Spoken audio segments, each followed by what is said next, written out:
This one's wife. Eat our silence. Hello, I'm H.G. Tudor.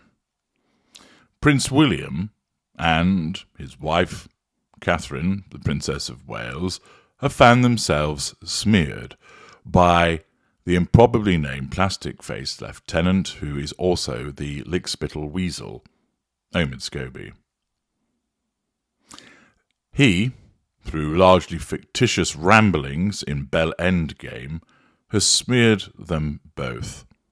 For instance, describing Prince William as a power-hungry individual and describing the Princess of Wales as one of the royal racists, as it's become termed, and that she's a timid individual that was cold towards this one's wife. This smearing has naturally been done on behalf of this one's wife. She doesn't get mentioned in any critical way, yet lo and behold, the one that got away and the nemesis find themselves on the receiving end of smearing, courtesy of Omid Scobie. It's all directed at the behest of this one's wife, because she needs to assert control over them. She needs to punish them, because they're both painted black. Ordinarily, when an individual is smeared, the empathic individual tends to make numerous mistakes in their handling of it. With high emotional thinking, such individuals invariably try and tackle the smearing head-on, which is one of the worst things that you can do. The victim confronts the narcissist. Why are you saying these things about me? Why are you putting these things on social media? Why are you telling people that I'm an abuser, etc.? Often the narcissist will deny utilising the first line of the twin lines of the narcissistic defence. This only further upsets and infuriates the victim, as the smug narcissist rejects any suggestion that they've done anything wrong. A particularly evolved narcissist may well have utilised rather subtle means of smearing, which contains plausible deniability. This then enables them to say, I haven't said anything about you. You're paranoid. You're crazy. You're seeing things that aren't there. This, of course, gets under the skin of the victim. The narcissist remains cool and collected, but all you've done is give that narcissist fuel. All you've done is suffer an adverse consequence of being made to be suggested that you're nuts, that you've been labelled as crazy, that you've got more upset or angry about the way that you've been treated. You've increased your emotional thinking because you've interacted with the narcissist, and the narcissist has stamped down on you in order to nullify the threat to control posed by your query. In some instances, the empathic victim does not approach the narcissist but embarks upon a counter-PR campaign, running around trying to speak to people to suggest, the narcissist is the problem, I'm not. He's telling lies, here's the truth about this person. Again, that is not particularly sensible to do. Invariably, such information comes to the attention of the narcissist. Of course, it amounts to a threat to control, so the narcissist is motivated to take action. In some instances, they will smear you even harder through the indirect assertion of control, or they might actually be moved to hoover you, coming to see you, or writing to you, perhaps utilising lawyers to say to you, shut the fuck up, telling lies about me. Sometimes a restraining order might even be sought against you. The fact is that when it comes to such a smearing, it is a huge temptation of the empathic victim to try and tell other people that they are not the person in the wrong, it's the narcissist who is. The truth-seeker trait is corrupted by the emotional thinking, causing that empathic victim to run around trying to get their version of events across to people. It's ultimately a waste of time. Here's why. There'll be one group that believe the narcissist. You'll have been repeatedly smeared to that group as part of ongoing indirect assertions of control for some time, and therefore those individuals will have an entrenched view of you.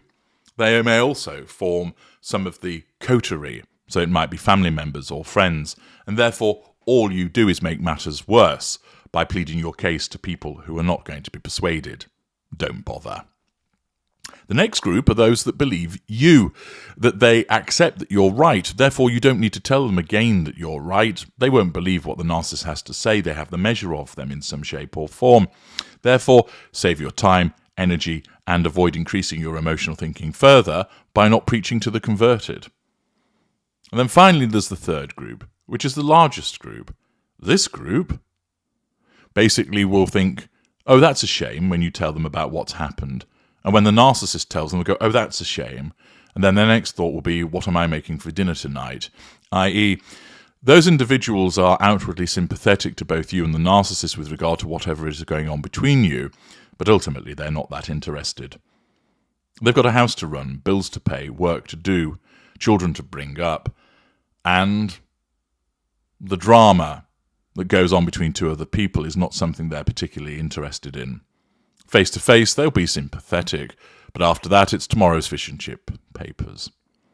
Accordingly, when it comes to smearing, the most effective thing that you can do is resist that urge to go scurrying around to confront the narcissist, is to resist that urge to go and tell all and sundry that you're the innocent party, no matter how provocative the narcissist is being.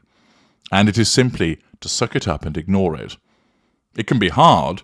It often feels hugely uncomfortable, but believe me, it's the most effective thing to do, because then you're less likely to come up on the narcissist's radar, and also the narcissist will be infuriated by the lack of response, because the narcissist will anticipate a response as a consequence of the smearing, and you're not going to give them that. You starve the narcissist of fuel, you threaten their control by not responding, and also for you, you don't end up suffering a further adverse consequence, and you don't increase your emotional thinking further.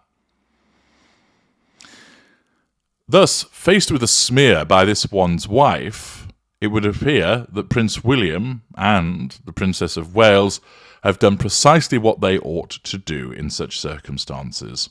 Not give the narcissist what she wants, and basically ignore the scandal. People.com reports, Kate Middleton and Prince William ignore reporters' questions on royal book scandal on red carpet. Stephanie Petit and Simon Perry write, the Prince and Princess of Wales stepped out at the Royal Variety performance after an error named the royals behind the comment about Archie's skin colour comment in a new book. Kate Middleton and Prince William kept calm and carried on amid controversy. Now, it's People.com that calls her Kate Middleton, not me.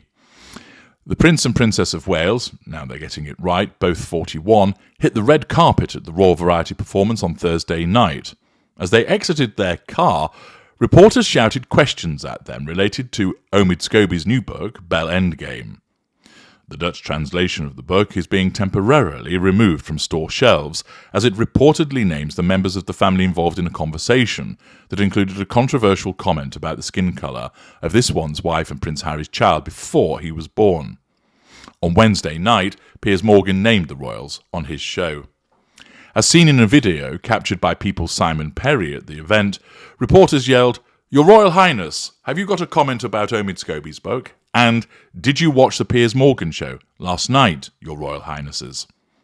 Prince William and Princess Kate did not answer or acknowledge the questions, walking towards each other and briefly holding hands before William put a hand on his wife's back and they walked down the red carpet. Once again, expertly briefed and understanding what they need to do, the Prince and Princess of Wales ignore this questioning. Whilst there must be a temptation to want to set the record straight, they're resisting doing so. It's easier for William as a normal. He doesn't have the addiction to the narcissist. He doesn't have the emotional thinking.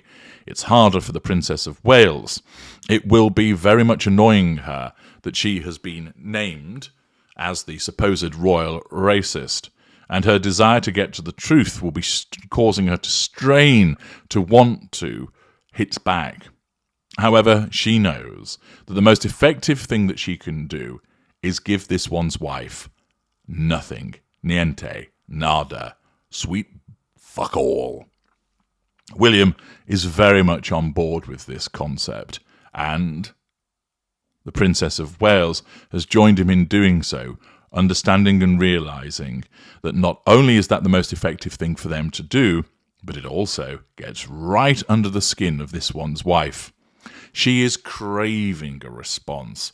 Her existence needs to be validated by the royal family acknowledging her.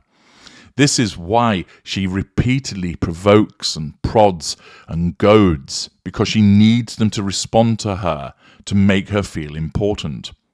You might think she doesn't want anything to do with the royal family, and therefore she's made it clear that she was forging her own path in California. No. What she will do is, on the one hand, she will say that, and then on the other, of course, what she needs is for them to acknowledge her existence. This shows the hypocrisy of this one's wife, where on the one hand she says, oh, I don't need them, I'm not interested in titles, I don't want to be part of the royal family, and yet then spends most of her time watching what the royal family are doing and then smearing them. This is because when they come upon her radar, her narcissism instinctively causes her to have to do something to bring them under control. And because she's not able to hoover them directly, it's often the case that she will smear. The Prince and Princess of Wales, expertly advised and wise to why this one's wife behaves in this way, know that the most effective thing, despite although your gut instinct might be to try and set her straight and give her a dressing down, the most effective thing to do is to remain completely silent. That way, you are really infuriating this one's wife as she stamps a cloven hoof, demanding that she be acknowledged, demanding that she be recognised, demanding that they give her some fuel. Of course, she doesn't know that she wants fuel, but she recognises that she needs the attention. And the more that they don't provide it to her, the more it continues to wound her and makes a mockery of her. Eat our silence, say the Prince and Princess of Wales, and that's how you get to the narcissist. I'm H.G. Tudor. Thank you for listening.